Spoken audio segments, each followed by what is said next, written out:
నమస్తే. Welcome to YK TV. This is Sushma. లెక్చరర్‌గా ఆయన పనిచేస్తూ గ్రూప్ 1లో ఐఏఎస్ ఆఫీసర్‌గా చేసి 2 జిల్లాలకు కలెక్టర్‌గా పనిచేసి ప్రస్తుతం ఇప్పుడు ప్రత్తిపాడు నియోజకవర్గం ఎమ్మెల్యేగా బూర్ల రామాంజనేయులు గారు ఉన్నారు. మరి ఆయన ఇప్పుడు మనతో పాటు ఉన్నారు. ఆయన నియోజకవర్గ అభివృద్ధి ఎలా జరుగుతుంది? ఆయన వచ్చిన తర్వాత ఎలాంటి అభివృద్ధి పథకాలు తీసుకువచ్చారు? ఫ్యూచర్‌లో ఇంకా ఎలాంటి అభివృద్ధి చేస్తారు? ఇలాంటి విషయాలన్నిటిని కూడా మనకు తెలియజేయడానికి మనతో పాటు ఉన్నారు. ఆయనతో మాట్లాడదాం. నమస్కారం సార్. నమస్కారం అమ్మా. సార్, మిమ్మల్ని చూస్తుంటే చాలా హ్యాపీగా ఉంది సార్. ఒక ఇన్స్పిరేషన్ అనే చెప్పొచ్చు. చిన్న వయసులోనే తల్లిదండ్రులను కోల్పోయినా కూడా ఏమాత్రం అధైర్యపడకుండా సొంతంగా మీరు ఒక లెక్చరర్‌గా స్టార్ట్ చేసి ఐఏఎస్, అలాగే అక్కడి నుంచి ఒక ఎమ్మెల్యేగా మారిన మీ ప్రయాణం గురించి ఒక్కసారి తెలియజేయండి. నాకు కూడా చాలా సంతోషంగా ఉంది. ఎందుకంటే యువ కెరటం టీవీ ఛానల్ ద్వారా యాజమాన్యానికి, సిబ్బందికి మరి గత మీ ఛానల్ యొక్క కార్యక్రమాలు చూశాను. చాలా చక్కటి కార్యక్రమాలు. ముఖ్యంగా యువతకు ఒక మార్గదర్శిగా ఈ టీవీ పనిచేయడం అనేటువంటిది నాకు గర్వకారణంగా ఉంది. సో ఇందులో పనిచేయడం మీ అందరి అదృష్టం. ఎవరికైనా ఒక సాధించాలనేటువంటి తపన ఉన్నప్పుడు ఆ సాధించడానికి కావలసినటువంటి అవకాశాలు ఉన్నాయా లేదా అన్నటువంటి దాని మీద విశ్లేషణ చేసుకుంటే మనకున్నటువంటి స్ట్రెంగ్స్ ఏంటి, మనకున్నటువంటి వీక్నెస్ ఏంటి. సో వీక్నెసెస్ అనేవి మానసికమైనటువంటి భావనలే తప్ప అవి భౌతికమైనటువంటివి కావు. కాబట్టి వీక్నెసెస్ని అంచెలంచెలుగా అధిగమించి మనలో ఉన్నటువంటి స్ట్రెంగ్త్ని ఎక్కువ చేసుకొని అనుకున్నది సాధించడమే ఈ ప్రయాణం. అంతకన్నా మరొకటి ఏం లేదు. ఎందుకంటే మీరు అన్నట్టుగానే చిన్నప్పుడే తల్లిదండ్రులను కోల్పోవడం, నిరక్షరాస్యులైనటువంటి అవ్వాతాతల సంరక్షణలో పెరగడం, మరి ప్రభుత్వ పాఠశాలల్లోనే విద్యాభ్యాసాన్ని చేయడం, తెలుగు మీడియంలోనే చదువుకోవడం, ప్రభుత్వ హాస్టల్స్లో భోజనాలు చేసి అక్కడ ఒక్కొక్క రూమ్లో 10-15 మంది మధ్య చదువుకు ఆటంకం అవుతుందన్నప్పుడు వీధి లైట్లలో కూర్చొని చదువుకోవడం, ఇవన్నీ కూడా అంటే ఒక ఆశయాన్ని మనం సాధించాలనుకున్నప్పుడు అవరోధాలు అడ్డు కాదు అని చెప్పడానికి నేను నా ప్రయాణాన్ని ఉదాహరించగా చెప్పొచ్చు. అంటే ఇప్పుడు పరిపాలన ఏదైతే పరిపాలనా సేవలు ఉన్నాయో ఆ గ్రూప్స్‌కి ప్రిపేర్ అయ్యారు. అందులోంచి ప్రజలకు అనేక సేవా కార్యక్రమాలు చేశారు. ఆ సేవల నుంచి రాజకీయాల్లోకి రావాలనే ఆలోచన, ఆ నిర్ణయం ఎప్పుడు తీసుకున్నారు? నా ప్రయాణం అంతా కూడా 35 సంవత్సరాలుగా పరిపాలనలో నేనున్నాను. అనేక మంది ముఖ్యమంత్రులు చూశాను. అయితే నాకు బాగా నచ్చినటువంటి ముఖ్యమంత్రుల్లో ఎన్టీ రామారావు గారు. ఎందుకంటే అప్పటి వరకు ఓటర్లను ఓటర్లుగానే భావించి వారిని పేదలుగా ఒక భావనతో వర్గీకరించి వారికి పేదల అన్నమని ఆ రోజుల్లో స్టోర్లో నూకలు, జొన్నలు, కొర్రలు ఇలాగా రెండో రకమైనటువంటి ఆహారాన్ని అందించి పేదరికమైనటువంటి ముసుగులో పరిపాలన సాగించినటువంటి 50 సంవత్సరాల సుదీర్ఘమైనటువంటి చరిత్ర ఉన్నటువంటి ఒక పార్టీని ఎన్టీ రామారావు గారు 9 నెలల్లోనే కూకటి వేళ్లతో పెకిలించారు. అంటే ఆయన పెకిలించారంటే ఆయన తీసుకున్నటువంటి నిర్ణయాలు, ప్రజలను ఆయన దేవుళ్ళు అన్నాడు, సమాజాన్ని దేవాలయం అన్నాడు. అనడమే కాకుండా ₹2 కిలో బియ్యం పెట్టి పేదలకి కడుపు నింపాడు. పక్కా ఇళ్ళు ఇచ్చి సురక్షితమైనటువంటి గౌరవప్రదమైనటువంటి జీవితాన్ని ఇచ్చాడు. ఆడపడుచులకి ఆస్తి హక్కు ఇచ్చాడు. ఇలా చెప్పాలంటే చాలా ఉన్నాయి. సో ఆయన తర్వాత నాకు నచ్చినటువంటి ముఖ్యమంత్రి చంద్రబాబు నాయుడు గారు. ముఖ్యంగా ప్రతి ఇంట్లో స్త్రీ అన్నటువంటి భూమిక, ఆ ఇంటి ఇల్లాలు, ఆ ఇంటి దీపం అన్నటువంటి ఆలోచనలో చంద్రబాబు నాయుడు గారు ముందుంటారు. ముఖ్యంగా ఆ ఇంట్లో సగభాగమైనటువంటి ఆ ఇంటి కార్యక్రమాలన్నీ కూడా పర్యవేక్షణ చేస్తూ ఆర్నిశలు కష్టపడేటటువంటి ఆ ఇంటి మహిళను మనం ఆర్థికంగా ఎదగనిస్తే ఆ కుటుంబం బాగుపడుతుంది అన్నటువంటి ఆలోచనతో ఆయన డాక్రా సంఘాలు పెట్టడం, డాక్రా సంఘాల ద్వారా ₹10 కూడా చూడనటువంటి ఒక చెల్లిని లక్షాధికారులను చేయడం, ఇలాంటి కార్యక్రమాలు చాలా ఆయనలో నేను చూశాను. చూసిన తర్వాత ఒక రకంగా నేను పరిపాలనలో చేసేటటువంటి కార్యక్రమాలు, ఆ కార్యక్రమాలు అమలు పరచాలంటే రాజకీయ కోణంలో అనుమతులు అవసరం అన్నటువంటిది నాకు తెలిసింది. ఎందుకంటే నేను తీసుకున్న 25,000 సిమెంట్ రోడ్లు, 25 కిలోమీటర్ల సిమెంట్ రోడ్లు వేశాం. ఆ రోజు నారా లోకేష్ బాబు గారు మా మంత్రి గారు సో ఆయన తీసుకున్న నిర్ణయం, ఆయన ఇక్కడ ఎలా అవుతుందిలే 25,000 కిలోమీటర్లు మన రాష్ట్రంలో ఎలా సాధ్యం అవుతుందని అనుకుంటే నేను చేసిండేవాడిని కాదు. అలాగే ఎల్ఈడి బల్బుల విషయంలో కూడా ఆయన ఎంతో దృక్పథంతో ముందుండి ప్రోత్సహించడం. చంద్రబాబు నాయుడు కూడా మరి ఆయన కూడా మనకు ఈ బీమా కార్యక్రమంలో కుటుంబంలో పెద్ద చనిపోతే 5 లక్షల రూపాయలు ఇవ్వడం చంద్రన్న బీమా కార్యక్రమం. సో ఇలాంటి కార్యక్రమాల్లో రాజకీయ నాయకుల అనుమతితోనే అవి సాధ్యమవుతాయి తప్ప అధికారుల ఆలోచనతో అవి సాధ్యం కాదు. కాబట్టి నేను నా 35 సంవత్సరాల అనుభవంతో రాజకీయంలో కూడా ప్రవేశం జరిగితే నాకున్న అనుభవాన్ని రాజకీయ అధికారంతో జోడిస్తే పరిపాలన మెరుగుగా ఉంటుంది, ప్రజలకు మేలు జరుగుతుందన్న ఆలోచనతోనే నేను రాజకీయాలకు రావడం జరిగింది. అంటే ఐఏఎస్గా పనిచేసిన అనుభవం ఇప్పుడు మీకు ఎమ్మెల్యేగా ఎలా ఉపయోగపడుతుంది? ఆ రోజుల్లో రాజకీయ నాయకులు ఇచ్చినటువంటి ఆదేశాలను అమలుపరిచే విషయంలో ఉన్న మెలకువల గురించి నాకు తెలుసుకున్నాను. సో ఇప్పుడు నేను మెలకువల గురించి తెలుసుకోవాల్సిన అవసరం లేదు. నేరుగా ఆ కార్యక్రమాలు ఎలా అమలు అవుతాయో నేను ఇంప్లిమెంట్ చేసిన అధికారిగా నాకు తెలుసు. ఇప్పుడు అలాంటి కార్యక్రమాలని ఇవ్వడమే ముఖ్యం. పాలసీ మేకర్గా అసెంబ్లీలో ఆ విషయాల మీద చర్చించి వాటిని పాలనా విధానాల్లోకి తీసుకెళ్తే అధికారులతో పని చేయించడం నాకు చాలా సులభం. ఎందుకంటే నేను పనిచేశాను కాబట్టి. ఆ రకంగా నాకు ఇది డబుల్ ఎడ్జ్డ్ వెపన్గా నాకు ఉపయోగపడుతుంది. అంటే మీరు ఎమ్మెల్యేగా బాధ్యతలు తీసుకున్న తర్వాత ప్రతిపాడు నియోజకవర్గానికి మీరు తీసుకున్న కీలక నిర్ణయం ఏంటి అంటే ఏం చెప్తారు? నేను కలెక్టర్గా ఉన్నప్పుడు కూడా చూశాను. పత్తిపాడు నియోజకవర్గం పూర్తిగా వ్యవసాయ ఆధారితమైనటువంటి ప్రాంతం. ఇక్కడ అన్ని కుటుంబాలు కూడా రైతు కూలీలు. ముఖ్యంగా వీళ్ళు వాణిజ్య పంటలు మిర్చి కానీ, టొబాకో కానీ, కాటన్ కానీ బాగా పండిస్తారు. అట్లనే ఆహార ధాన్యాల ఉత్పత్తిలో కూడా అగ్రగామిగా ఉంటుంది. సో వీరికి మౌలికంగా కావాల్సింది ఏంటంటే సాగునీరు కావాలి. సో ఆ సాగునీరు మనకి ఎన్ఎస్పి కెనాలు, తర్వాత కృష్ణా వెస్టర్న్ డెల్టా, ఈ 2 కెనాల్స్ని మనం గట్టిగా వాటిని పునర్నిర్మాణం చేస్తే తప్పకుండా చివరి భూమి వరకు నీళ్లు వస్తాయి అన్నటువంటి ఆలోచనతో నేను వచ్చిన వెంటనే కాలువలు శుభ్రం చేయడం అనేటువంటి జరిగింది. గత 5 సంవత్సరాల వైసీపీ పాలనలో వాటిని పట్టించుకోలేదు. కానీ మేము వచ్చిన వెంటనే వాటిని శుభ్రం చేసి చివరి భూమి వరకు నీరు ఇవ్వడం. అదేవిధంగా కొన్ని లిఫ్ట్ ఇరిగేషన్లు ఉన్నాయి. దాదాపు 19 లిఫ్ట్ ఇరిగేషన్లు ఉన్నాయి. ఆ లిఫ్ట్ ఇరిగేషన్లు కూడా చిన్న చిన్న కారణాలతో ఇప్పుడు కొప్పర్రు ఉంది. దాదాపు 7-8 వేల ఎకరాలకు నీరు ఇచ్చేటటువంటి కొప్పర్రు లిఫ్ట్ ఇరిగేషను కేవలం 10-12 లక్షల రూపాయల వ్యయానికి నోచుకోకుండా అది అలాగే ఐడియల్గా పడింది. సో కలెక్టర్ గారితో మాట్లాడి 10 లక్షల రూపాయలు మంజూరు చేసి ఆ చిన్న చిన్న రిపేర్లు చేయడం ద్వారా రేపు 30వ తేదీ మా కేంద్ర మంత్రివర్యుల చేత దాన్ని తిరిగి ప్రారంభిస్తున్నాం. తద్వారా రైతాంగానికి ఉపయోగపడుతుంది.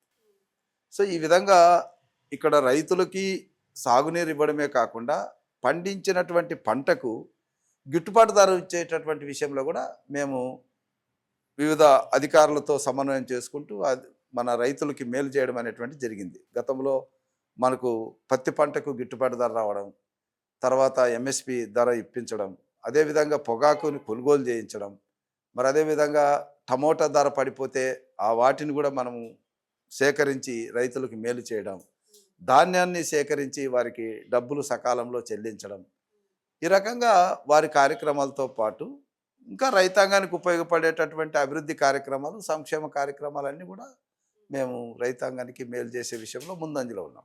అలాగే ఈ మనం ఇన్నర్ రింగ్ రోడ్డు 3వ దశ సాధారణ ప్రక్రియ గురించి చూసుకున్నట్లయితే కూడా ఇన్నర్ రింగ్ రోడ్డుకి సంబంధించి ఈ ప్రాజెక్టు పూర్తవడం వల్ల ప్రజలకు ఎలాంటి లాభాలు కలుగుతాయి? Inner ring road Telugu Desam party ప్రభుత్వం అంటే 2014-19 మధ్యనే దానికి అనుమతులు మంజూరయ్యాయి. తర్వాత టెండర్ల ప్రాసెస్ వరకు వెళ్ళింది.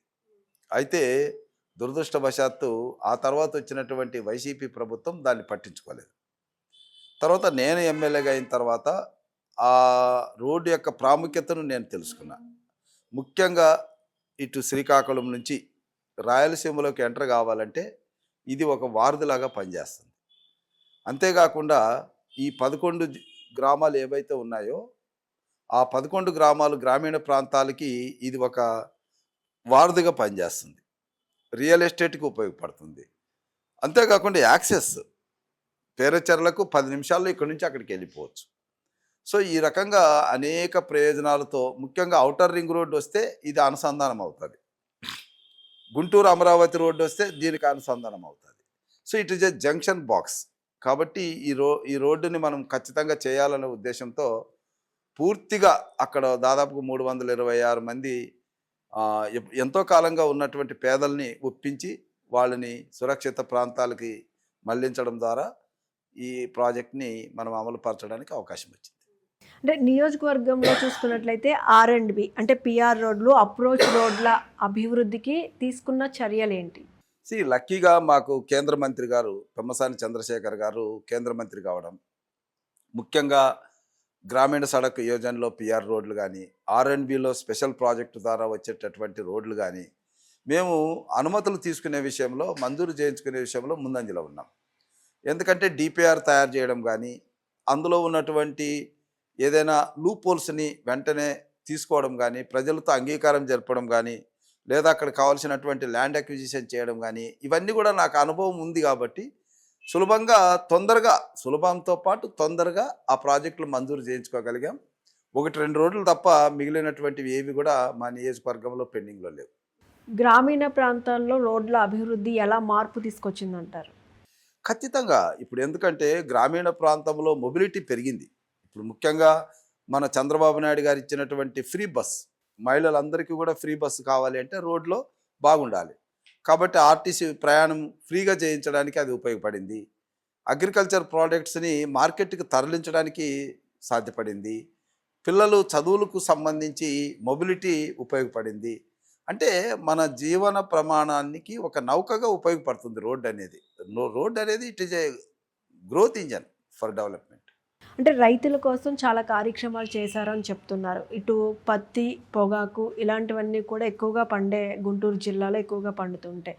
అలాంటి వారి కోసం ఎలాంటి కొత్త ప్రణాళికలతో ముందుకు వెళ్తున్నారు? ఇక మాకు మిగిలినటువంటిది ఒకటి ఏంటంటే గుంటూరు ఛానల్ ఒకటి దాదాపుగా ఒక 50-60 సంవత్సరాలుగా రైతులు కోరుతున్నారు. ఎందుకంటే గుంటూరు ఛానలు మనకు 0 నుంచి 34 వరకు చాలా వీకెండ్గా ఉండడం, అనుకున్నటువంటి కెపాసిటీలో నీరు రాకపోవడం, రైతులకు భూములకు నీరు అందకపోవడం అనేది ఒక ప్రక్రియ. అంతేకాకుండా 34 నుంచి 74 వరకు పరుచూరు వరకు పొడిగించడం అనేది మరొక ప్రక్రియ.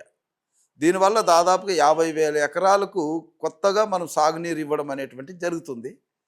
అనేక గ్రామాలకి త్రాగునీరు కూడా లభిస్తుంది. కాబట్టి ఈ ప్రాజెక్ట్ యొక్క ప్రాముఖ్యత చంద్రబాబు నాయుడు గారు గ్రహించారు. ఎలక్షన్ మేనిఫెస్టోలో పెట్టాం. సో ఆయన ఆ రోజు హామీ ఇచ్చాడు. ఈరోజు జీవోలు ఇష్యూ చేసి ఇప్పుడు ల్యాండ్ అక్విజిషన్ జరుగుతుంది. తొందరలో ప్రారంభించుకోవడం అంటే శంకుస్థాపన చేయడం అనేటువంటిది కూడా జరుగుతుంది. అట్లాగే రైతులకు అంటే ఒక పెనుభూతంగా ఉన్నటువంటి నల్లమడు వాగు చిన్న వర్షం వచ్చిన రైతు పొలాలను ముంచేస్తుంది. అలాంటి నల్లమడు వాగు ప్రక్షాళన చేయడానికి మరి ఆ రోజుల్లో చంద్రబాబు నాయుడు గారే దానికి పరిపాలనా అనుమతులు ఇచ్చారు. కానీ వైసీపీ పాలనలో దాన్ని పక్కన పెట్టారు. మళ్ళా మా ప్రభుత్వం వచ్చిన తర్వాత బాబు గారి దృష్టికి తీసుకెళ్తే ప్రాధాన్యత ఉన్నటువంటి ప్రాజెక్టుల్లో మొదటి ప్రాజెక్టుగా నల్లమడు వాగుకు అనుమతులు మంజూరు చేశారు. నెక్స్ట్ బడ్జెట్లో వాటికి డబ్బులు కూడా ఇప్పించడం అనేది జరుగుతుంది. అంటే మీరు గుంటూరు ఛానల్ గురించి, పొడిగింపు గురించి మాట్లాడారు. నిధులు మంజూరు కాకపోవడం వల్ల ఆ పనులు కొంచెం ఆలస్యం అయినట్టుగా తెలుస్తుంది. అంటే చిట్ట చివరి భూములకైతే నీరు అందట్లేదు. ఇది ఎప్పటిలోగా అయ్యే అవకాశం కనిపిస్తుంది? ఇది ప్రాధాన్యతతో కూడినటువంటి ప్రాజెక్టు కాబట్టి గుంటూరు ఛానల్ అనేది 1.5 ఇయర్లో కంప్లీట్ అయిపోతుంది. నల్లమడు వాగు కూడా ఒక 2 ఇయర్స్లో కంప్లీట్ అయిపోతుంది. ఖచ్చితంగా వ్యవసాయానికి అధిక ప్రాధాన్యత ఇస్తున్నాం కాబట్టి దీన్ని మనము నిధుల విషయంలో మాకైతే కొద్దిగా అంటే గ్రీన్ ఛానల్ ద్వారానే వీటికి నిధులు ఇవ్వడం అనేటువంటిది జరిగింది. ఇప్పుడు మనకు దాదాపు 130 కోట్ల రూపాయలు భూసేకరణకి డబ్బులు ఇవ్వడం జరిగింది. ఎంత క్లిష్టమైన పరిస్థితుల్లో వైసీపీ నిర్వాహకం వల్ల మనకు అప్పుల పాలైపోయి మనకు నిధులు లేని పరిస్థితుల్లో కూడా వ్యవసాయానికి అధిక ప్రాధాన్యత ఇస్తున్నటువంటి చంద్రబాబు నాయుడు గారు డబ్బులు మంజూరు చేసే విషయంలో ముందంజలో ఉన్నారు. అంటే సమ్మర్ వచ్చేసరికి ఇటు పత్తిపాడు కానీ, ఒట్టి చెరుకూరు వంటి మండలాల్లో త్రాగునీటి సమస్య అనేది కొంత కనిపిస్తూ ఉన్నట్టు తెలుస్తుంది. దీనికోసం ఎటువంటి చర్యలు చేపడుతున్నారు? ఇక్కడ త్రాగునీరు అనేది చెరువుల్లో నీరు వాళ్ళకి ముందుగానే స్టోర్ చేయాల్సి ఉంటుంది. సో ఆ చెరువులన్నీ కూడా మేము ఈ ఎండాకాలంలో ఇప్పటికే ఆల్రెడీ కొన్ని చెరువులు శుభ్రపరచుకోవడం అనేటువంటిది జరుగుతుంది. సో ఖచ్చితంగా ఈ ఎన్ఎస్పి కెనాల్ ద్వారా వచ్చేటటువంటి నీరు కానీ, కృష్ణా వెస్టర్న్ డెల్టా ద్వారా వచ్చే నీటిని కానీ చెరువులు నింపుకోవడం అనేది మా మొదటి ప్రాధాన్యత. సో ఎక్కడ కూడా లాస్ట్ టైం కూడా మనకు నీటి కొరత అనేటువంటిది ఎక్కడ లేదు. కాబట్టి నీటి కొరత రాకుండా చూసుకోవాల్సిన బాధ్యత మా మీద. అంటే ఇప్పటి వరకు మీరు వచ్చిన తర్వాత ఈ పరిపాలనా కాలంలో నియోజకవర్గ అభివృద్ధి కోసం ఎన్ని కోట్లు ఖర్చు పెట్టారు మీరు వచ్చిన తర్వాత? దాదాపుగా ఇప్పుడు శాంక్షన్ అయినటువంటి వాటిని కూడా దృష్టిలో పెట్టుకుంటే నాకు మా నియోజకవర్గం అలోన్ దాదాపు 1500 కోట్ల రూపాయలు ఖర్చు పెట్టాం ఈ 18 నెలల్లో.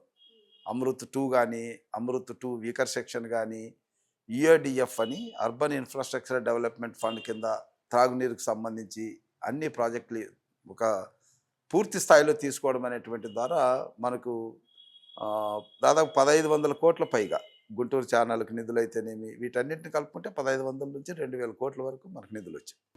అంటే ఇటీవల కాలంలో చూసుకున్నట్లయితే నీటి కాలుష్యం వల్ల కొంతమంది చనిపోయిన పరిస్థితి కూడా ఉంది. ఆ సమస్య తీరినట్టేనా ప్రస్తుతం ఇప్పుడు?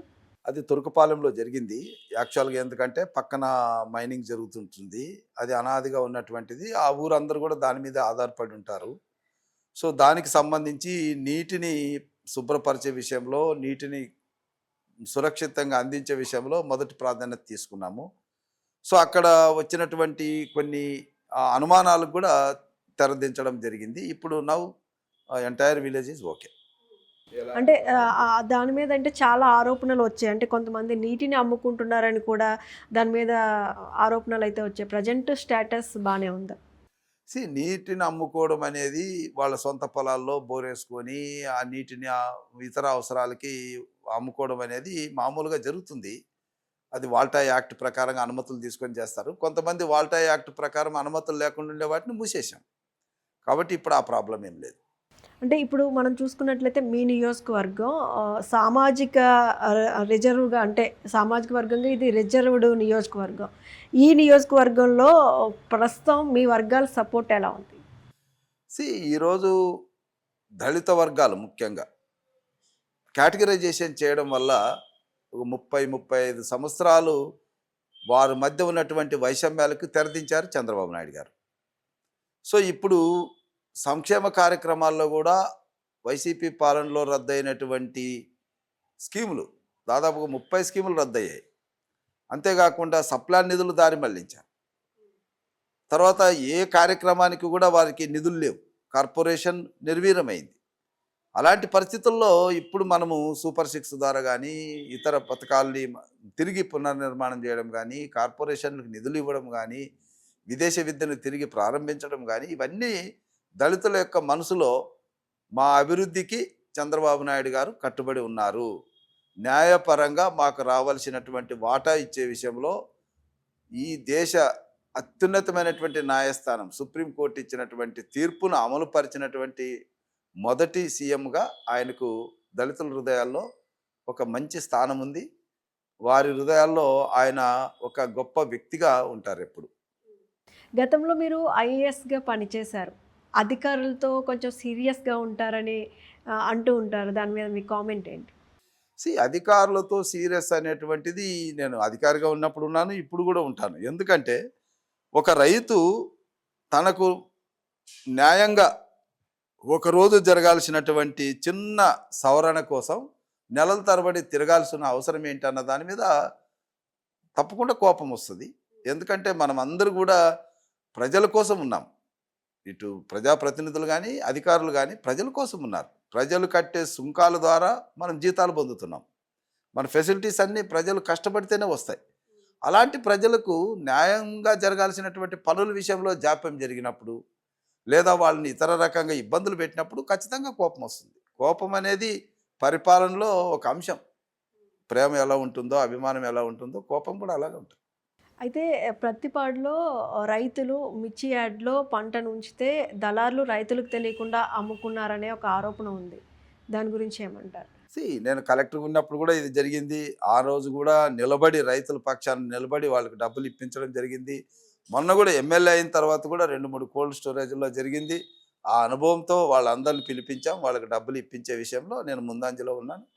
రైతులకు ఏ కోశాన ఎక్కడ అన్యాయం జరిగినా వారి పక్షాన నిలబడే మొదటి వ్యక్తిగా నేను ఎప్పుడు ఉంటాను. అంటే కొన్ని గ్రామాలు గుంటూరు కార్పొరేషన్ పరిధిలో విలీనమయ్యాయి. వాటి అభివృద్ధి ఎలా ఉంది? ఇక్కడ మెయిన్ ఏంటంటే ఆ రోజు గుంటూరు అనేది ఒక చిన్న మున్సిపాలిటీ. 2007, 8 మధ్యలో నేను చెప్తున్నా. అప్పుడు నేను కలెక్టర్గా ఉన్నాను. ఆ రోజు ఈ 8 డివిజన్లని గోరంట్ల, నగరాలు, రెడ్డిపాలెం, అంకిరెడ్డిపాలెం, ఇటు మనకు చౌడవరం, ఇవన్నీ పొత్తూరు, ఇవన్నీ కలపడం వల్ల గుంటూరుని కార్పొరేషన్ పరిధికి పెంచాం. ఇప్పుడు ఇంకొక 11 గ్రామాలు కలపడం వల్ల దీన్ని మిలీనియం సిటీగా మారుస్తాం. మిలీనియం ప్లస్ సిటీగా అంటే అనేక అభివృద్ధి కార్యక్రమాలు, ప్రాజెక్టులు అదనంగా వస్తాయి. తద్వారా మనకు నేషనల్, ఇంటర్నేషనల్ ప్రాజెక్టులు తెప్పించుకోవడమే కాకుండా ఆర్థిక బలం పెరగడం. ఈరోజు పెద్ద నగరాలకు ఉన్న ప్రాధాన్యత చిన్న నగరాలకు ఉండదు. ఈ దేశంలో పెద్ద నగరాలు ఏమంటే ఏం చెప్తాం? ఢిల్లీ చెప్తాం, తర్వాత కలకత్తా చెప్తాం, మెడ్రాస్ చెప్తాం, బెంగళూరు చెప్తాం, హైదరాబాద్ చెప్తాం. ఆ తర్వాత చెప్పుకోవడానికి ఏముంది? విశాఖపట్నం మనకు తర్వాత ఈ రాష్ట్రంలో కూడా పెద్ద నగరాలంటే విశాఖపట్నం చెప్తాం, విజయవాడ చెప్తాం. తర్వాత అక్కడంటే క్వశ్చన్ మార్క్. ఆ తర్వాత వచ్చేది గుంటూరు అని చెప్పడానికే ఆ మెర్జ్ గ్రామాల్ని ప్రతిపాదించారు. అంటే మీరు అంటే గుంటూరు వెస్ట్ ఎమ్మెల్యే మాధవి గారికి మీకేమైనా సమ్ ఏదైనా మిస్అండర్స్టాండింగ్స్ ఏమైనా? మిస్అండర్స్టాండింగ్స్ ఏముండవు. ఎందుకంటే ఇక్కడ ఏంటంటే ఇంట్రెస్ట్ అనే దానికన్నా కార్యకర్తల యొక్క ఇంట్రెస్ట్ను కాపాడడమే ప్రజాప్రతినిధుల యొక్క ఉద్దేశం. గల్లా మాధవి గారికి మెర్జ్ గ్రామాల వల్ల ఆమెకు వచ్చే నష్టమేమి కాదు. కాకపోతే అక్కడ ఆ పరిధిలో, ఆమె పరిధిలో ఉన్నటువంటి కార్పొరేటర్ల యొక్క మనోభావాలకి అనుగుణంగా ఆమె మాట్లాడాలి. ఇప్పుడు నా కార్యకర్తలకు వాళ్ళ అభిరుచులకు అనుగుణంగా నేను ఎలాగైతే మాట్లాడతానో ఆమె కూడా అలాగే మాట్లాడుతుంది. అంతే తప్ప ఇక్కడ పర్సనల్గా కానీ లేదా వెస్ట్ ఎమ్మెల్యేగా, పత్తిపాడు ఎమ్మెల్యేగా వ్యక్తిగతంగా ఎలాంటి భేదాభిప్రాయాలు లేవు. అంటే ఇప్పుడు తుఫాను, వరదలు వచ్చినప్పుడు రైతులను ఆదుకోవడానికి ప్రభుత్వం ఇంకా ఎలాంటి చర్యలు తీసుకుంటుంది? అలాగే మీ నియోజకవర్గంలో రైతులను ఆదుకునే విధంగా ఎలాంటి ముఖ్యమైన పథకాలు ఉన్నాయి? ఒకటే మనకు సైక్లోన్ కానీ, తర్వాత వరదలు కానీ వచ్చినప్పుడు రైతులను ఆదుకోవడానికి మనకు బ్లూ బుక్ అనేది ఒకటి ఉంటుంది. బ్లూ బుక్ని అధికారులు పాటిస్తారు. వాళ్ళని సురక్షిత ప్రాంతాలకు తరలించడం కానీ, ధాన్యాన్ని సురక్షితంగా దాచడం కానీ ఇవన్నీ కూడా మామూలుగా జరుగుతాయి. అయితే ఇక్కడ మేము ప్రధానంగా తీసుకునేది ఏంటంటే నల్లమడు వాగు. ఇది దాదాపుగా 5 కాన్స్టిట్యున్సీల్లో ముంపుకు గురి చేస్తుంది. ఇది చిన్నపాటి వర్షం వచ్చినా రైట్ ఫ్రమ్ చిలకలూరుపేట నుంచి తీసుకుంటే, మంగళగిరి తీసుకుంటే, పొన్నూరు తీసుకుంటే, ఇటు పరుచూరు తీసుకుంటే, ఇటు పత్తిపాడు తీసుకుంటే, తెనాలి తీసుకుంటే, బాపట్ల తీసుకుంటే, ఈ నియోజకవర్గాలన్నిటికీ కూడా ముంపుకు కారణమైనటువంటి నల్లమడు వాగుని ప్రక్షాళన చేస్తే ఏ నీరు వచ్చినా కూడా మనకు బంగాళాఖాతంలో వెళ్ళడానికి ఈజీగా ఉంటుంది. సో దాన్ని మీద ఎక్కువ ఫోకస్ చేస్తున్నాం. అయితే పొగాకు రైతులకు సంబంధించి కూడా మద్దతుగా గోదాంలో ఏర్పాటు చేస్తున్నారని తెలిసింది. దీని గురించి అంటే ఏ విధమైన? పొగాకు అనేది అనుమతించబడినటువంటి పొగాకును పండించాలని మేము రైతులకి నిర్దిష్టంగా చెప్పాము. ఏదైతే అనుమతులు ఉన్నాయో ఆ పొగాకును పండించిన విషయంలో వాటికి ఎంఎస్పి ఇప్పించే విషయంలో మేము ముందంజ ఉంటాము. దానికి కావాల్సినటువంటి గోడౌన్లు వారికి దగ్గరగా ఏర్పాటు చేయడానికి అన్ని చర్యలు తీసుకుంటున్నాము.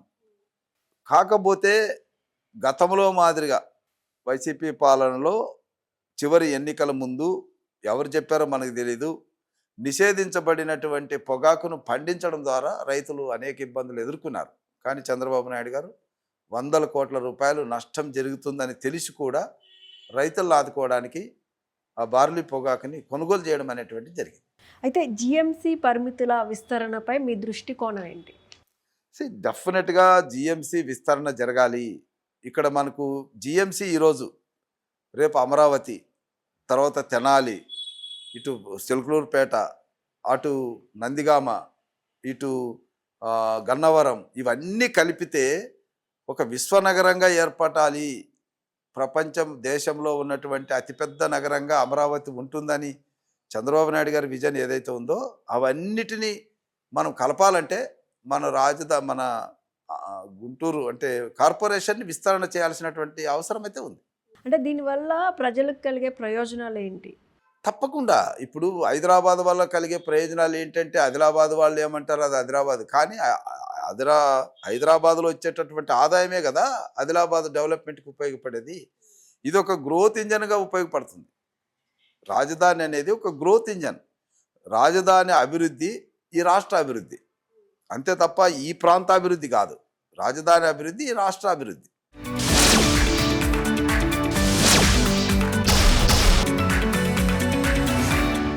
Please subscribe to YK TV Network. Please subscribe to YK TV. Please watch YK News.